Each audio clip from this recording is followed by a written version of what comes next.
والدین تھے، دو بوڑھے ماں باپ. جو والد صاحب تھا وہ نابینا تھا اور جو میری ماں تھی وہ معذور تھی، پیرالائز تھی. تو میں ان کی خدمت کیا کرتا تھا. کیا کرتا تھا؟ خدمت. کن کی؟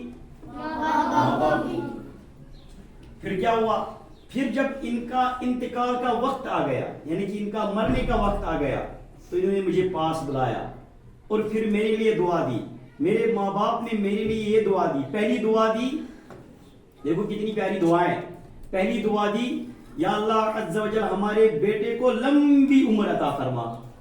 کیا دعا دی؟ ہمارے بیٹے کو لمبی عمر عطا فرما. تو پتہ ہے یہ جوان کب سے وہاں تھا؟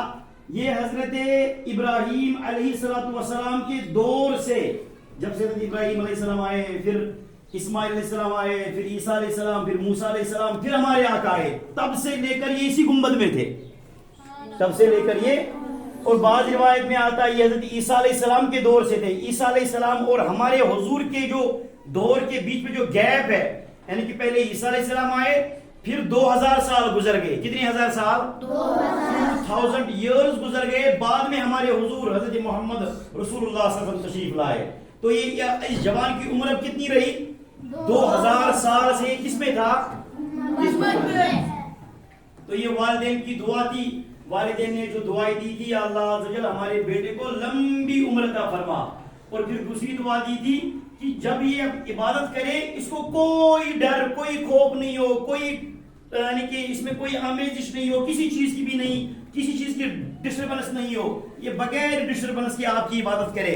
تو اللہ تبارک و تعالیٰ نے یہ جو جوان تھا یہ سمندر کے ساحل چل رہا تھا، گنبد آ گیا، یہ اس گنبد میں چلا گیا، تو یہ اس گنبد سمندر کی تہ تک چلا گیا اور وہاں یہ بغیر ڈسٹربنس کے رب کی عبادت کر رہا تھا.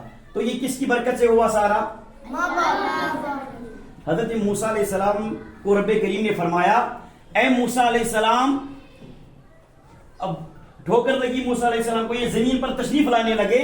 تو موسیٰ علیہ السلام سے فرمایا گیا، اے موسیٰ علیہ السلام اب سنبھل کے چلنا، کیونکہ تمہاری دعائیں کرنے والی ماں اب اس دنیا میں نہیں رہی.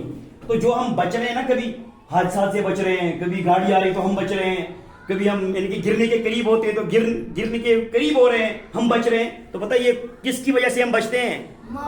یہ ماں باپ کی دعائیں ہوتی ہیں. کیا ہوتی ہیں؟ ماں باپ کی دعائیں. اگر آپ کو دنیا میں ترقی چاہیے، اگر آپ دنیا میں کامیاب ترین انسان کل بننا چاہتے ہیں، اگر آپ کامیاب ترین انسان دین کے اعتبار سے بھی، دنیا کے اعتبار سے بھی بننا چاہتے ہیں، اور سکون والی زندگی جس میں رب کی رضا ہو، تو اس میں سب سے مین رول والدین کا ہوتا ہے. جس کے والدین راضی ہوتے ہیں، جو والدین کا ادب کرتا ہے، جو اپنے ماں باپ سے اچھے سے بات کرتا ہے، اچھے اخلاق سے پیش آتا ہے، تو یہ دینی معاملات میں بھی کامیابی اس کو حاصل ہوتی ہے اور دنیاوی طور پر بھی یہ بندہ کیا ہوتا ہے؟ کامیاب. معاشرے میں اس بندے کو اچھا نہیں سمجھا جاتا جو اپنے والدین کو ہر وقت ذلیل کرتا ہے، ہر وقت ان کی ناراضگی مول لیتا ہے، ہر وقت ان کی یعنی کہ ان سے بدتمیزی کرتا ہے. بچوں میں بھی دیکھا گیا، سوسائٹی میں ان بچوں کو اچھی نظر سے دیکھا جاتا ہے، ریلیٹیوز میں ان بچوں کو اچھی نظر سے دیکھا جاتا ہے جو اپنے والدین کا کیا کرتے ہیں؟ ادب کرتے ہیں. ادب کرتے ہیں، جو اپنے والدین کے ساتھ اچھے سے پیش آتے ہیں، اچھے سے بات کرتے ہیں، تہذیب کے ساتھ بات کرتے ہیں، ان کا کہا مانتے ہیں. لیکن سوسائٹی میں بہت سارے ایسے بچے ہیں جن کو سوسائٹی میں، جن کو ریلیٹیوز بھی اچھا نہیں سمجھتے. کیوں؟ کیونکہ وہ ہر وقت کیا کرتے ہیں؟ شرارت کرتے ہیں، چھوٹی چھوٹی چیزوں پر شرارت کرتے ہیں، غصہ کرتے ہیں، گھر میں لڑائیاں کرتے ہیں، گھر میں والدین کی مانتے ہی نہیں ہیں، والدین کو بڑا تنگ کرتے ہیں. تو ان کو ماحول میں بھی لوگ بھی ان بچوں کو اچھا نہیں سمجھتے، اچھا ہی نہیں سمجھتے. اور جب ان کو کوئی اچھا نہیں سمجھتا، پھر یہ اچھے بنتے بھی نہیں ہیں، پھر یہ اچھے بندے بھی نہیں ہیں. تو اچھا بننے کے لیے آپ نے اچھے کام ہی کرنے پڑیں گے، تب آپ کو لوگ اچھا سمجھیں گے، سوسائٹی میں آپ کو لوگ اچھا سمجھیں گے، ریلیٹیوز آپ کو اچھا سمجھیں گے. اور آپ اس دارالمدینہ میں پڑھتے ہیں کہ جہاں پر یہ تعلیم آپ کو دی جا رہی ہے کہ آپ سوسائٹی کے اچھے بچے ہوں، کیونکہ آپ کہاں پڑھتے ہیں؟ دارالمدینہ میں. دارالمدینہ سکھاتا ہی آپ کو کہ ہم نے دنیاوی تعلیم پڑھنے کے ساتھ ساتھ ہم نے اپنے والدین کا کیا کرنا ہے؟ ادب کرنا ہے. تو پیارے بچوں، آپ کے والدین پتہ نہیں کہاں ہوں گے اس وقت. کسی کو پتہ ہے کہاں ہوں گے؟ کسی کا والد کوئی کھیت پر ہوگا، کوئی مزدوری کر رہا ہوگا، کوئی دکان پر ہوگا، پسینہ بہا رہا ہوگا، ان کو بھی گرمی لگتی ہے نا؟